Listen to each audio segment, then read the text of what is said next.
नमस्कार। आज हम आपके सामने प्रस्तुत करते हैं श्रीहिन प्रकाशन की पहली पुस्तक शांकरी, जिसमें देवी नर्मदा का यात्रा वृत्तांत व उनसे जुड़े कुछ आध्यात्मिक तथ्य भी बताए गए हैं। तो आइए जुड़िए इस यात्रा से। अध्याय 6, नेमावर यानी नाभि। 5 जनवरी 2019। आज अमावस्या है, शनिचरी अमावस्या। कहते हैं जैसा देश वैसा भेष। कहीं भी रहा, मुझे नहीं मालूम रहता था कि कब अमावस्या है और कब पूर्णिमा, पर माँ नर्मदा ने अपने तट पर बुला ही लिया है तो फिर क्यों न याद रहे कब कौन सा पर्व है। यदा कदा पर्व पर स्नान यह सोचकर शुरू किया कि जब रह ही रहे हैं यहाँ तो कभी कभार स्नान में क्या बुराई, उल्टा कुछ अच्छा पुण्य ही मिलेगा।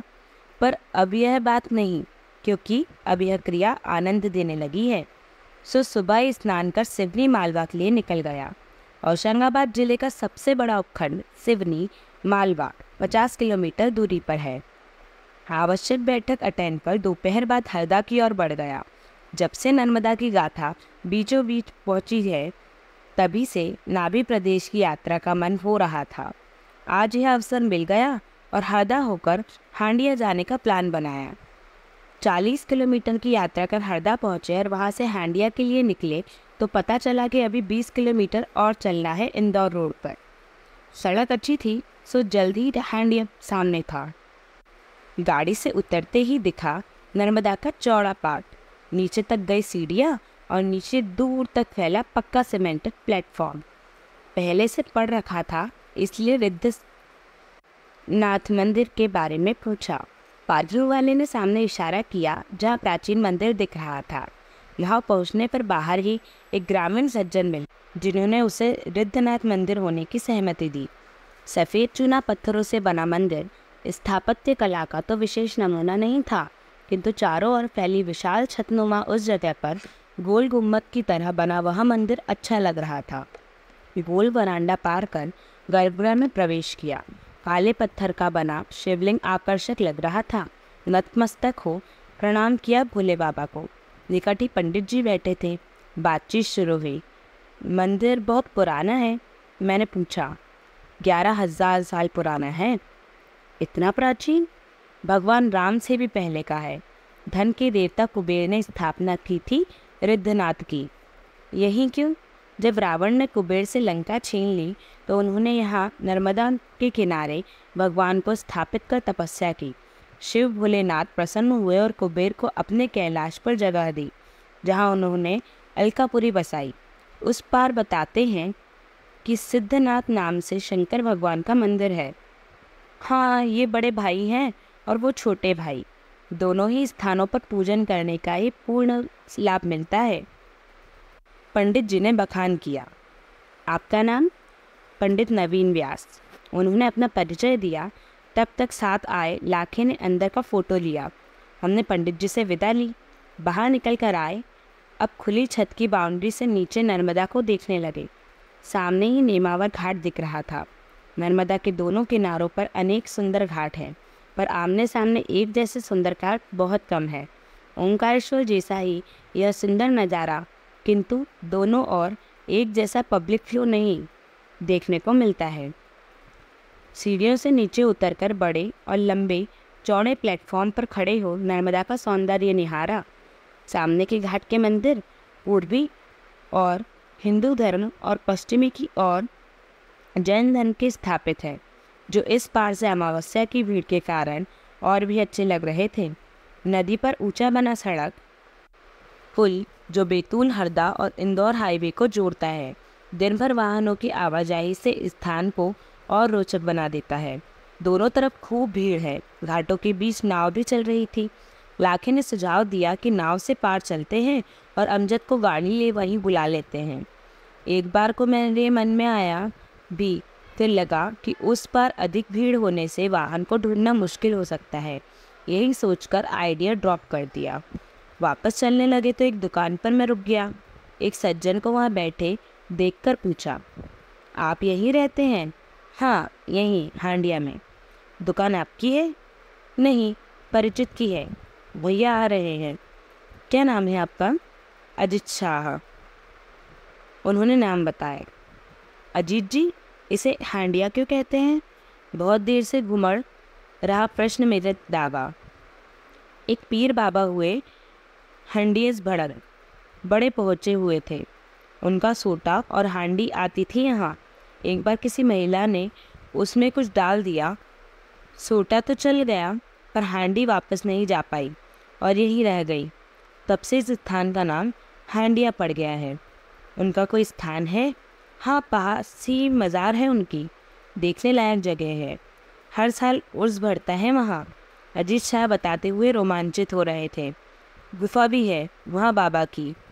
तब तक दुकानदार वापस आ हमारी वार्ता में शामिल हो गया। अजमेर सी प्रसिद्ध दरगाह बनती पर क्या करें, पीर बाबा पर इतना भरोसा अजीत शाह जी का कि उनकी समय अनुसार प्रसिद्ध न बनने का अफसोस कर रहे थे। इंडिया से चले पुल पर आए। नेमावर को चले तो बाई और च्यवन श्री का आश्रम दिखा।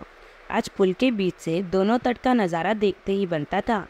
पर्व स्नान करते, मस्ती में गाते लोग और छोटी छोटी दुकानों की श्रृंखला किसी बड़े तीर्थ का आभास करा रहे थे। पुल पार कर दूसरे छोर पर आए। यहाँ बाई और जैन धर्म का भव्य स्थान, जिसमें संत विद्यासागर जी के आशीर्वाद से विशाल पंचवामपति और एवं त्रिकाल चौबीसी मंदिर बना है। मैं सोचने लगा कि एक से एक संत हुए हैं और सभी धर्मों में, लेकिन एक स्थान पर सबकी कर्मस्थली अमूमन नहीं होती। पर यहाँ दोनों तटों पर एक बात निकल कर आई है कि नर्मदा के इस विशेष क्षेत्र को हिंदू, मुस्लिम, जैन सभी प्रमुख धर्मों के संतों ने संवारा है। दाहिनी ओर स्नान घाट होने से उधर ही पैदल निकल लिए। मुख्य मार्ग से 300 मीटर की दूरी पर था घाट, पर दोनों ओर सजी दुकानें मेले का आभास दे रही थी। घाट पर पहुँचे।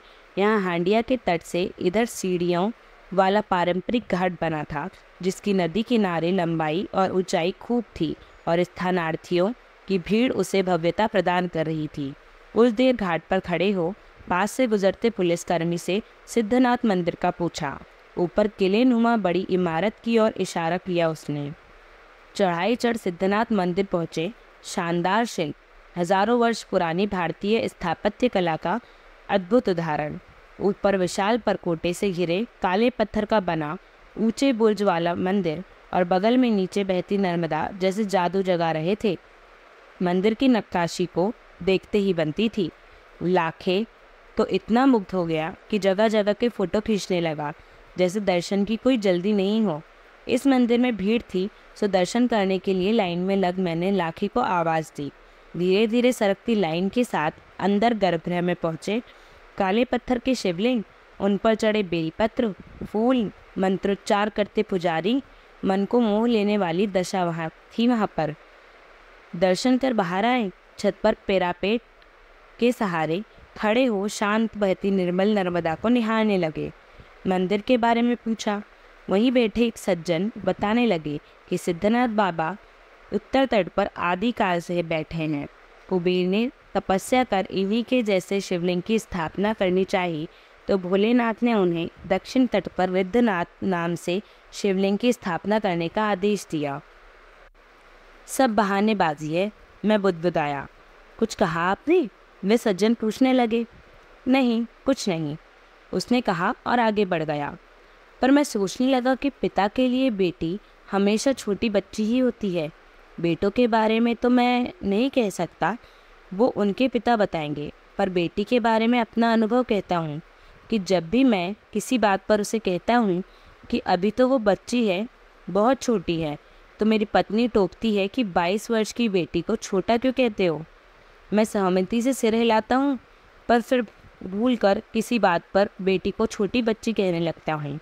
आज यहाँ आकर जाना कि पुत्री नर्मदा यहाँ आधी दूरी तय कर लेती है, अभी तो आधा सफ़र और है। यही सोचकर कैसे पिता के रूप में बहाने से शिव दोनों ओर बैठ गए हैं। नर्मदा भी कैसे दोनों तटों पर पिता की उपस्थिति से शांत बहती है। यहाँ न कलकल, न शोर और न कूद फांद, जिसके लिए रेवा नाम पड़ा उसका। चिंता तो बिटिया को देखने की है, और इसीलिए सिद्धनाथ हो या रिद्धनाथ, त्रिलोकीनाथ यहाँ बेटी की पिता ज़्यादा हैं। बेटियाँ होती ही ऐसी हैं, फूलों सी नाजुक, हवाओं सी अल्लड़, चिड़ियों सी चंचल, तभी तो पिता को उनकी चिंता करनी होती है। फिर चाहे वह पिता मेरे जैसा साधारण व्यक्ति हो या शिव सदृश जगत पालनहार। नेमावर से चले होशंगाबाद की ओर।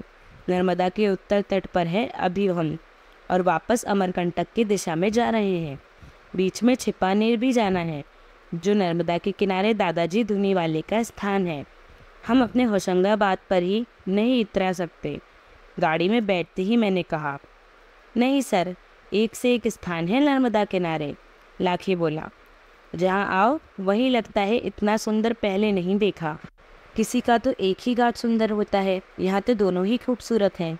आवली घाट पर भी आमने सामने घाट है, पर दक्षिण घाट जितना सुंदर है उतना उत्तर नहीं।